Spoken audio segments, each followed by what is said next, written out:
Voilà, parlons maintenant de la journée d'action destinée à défendre les dispositions actuelles de la sécurité sociale. C'est la CGT qui a eu l'initiative de cette journée.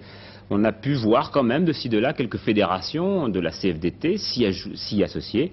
Quant à Force ouvrière, elle ne faisait pas grève, mais elle a fait connaître son hostilité aux dispositions d'un nouveau projet de réforme. Pour Georges Segui, ce fut un succès particulièrement retentissant.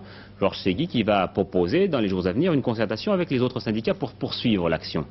Le panorama maintenant de cette journée revendicative par Pierre-Marie Thiaville.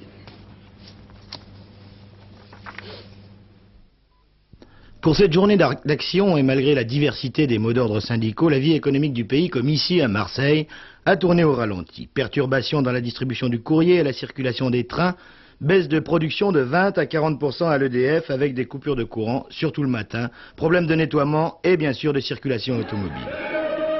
Dans la plupart des grandes villes, ici à Lyon, la CGT avait appelé, en plus de l'arrêt de travail de 24 heures, à une manifestation suivie dans certains cas par les élus locaux et par certaines fédérations départementales de la CFDT et de la FEN qui n'avaient pas donné de mot d'ordre national.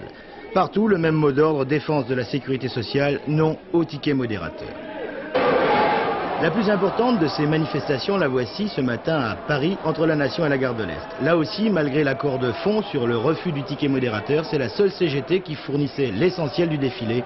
La CFDT s'étant contentée de laisser carte blanche à ses fédérations et Force ouvrière organisant un meeting séparé. Oui, manifestation très imposante, la plus imposante depuis la marche des sidérurgistes mars 79 sur Paris, et en tout cas beaucoup plus importante que celle du 1er mai.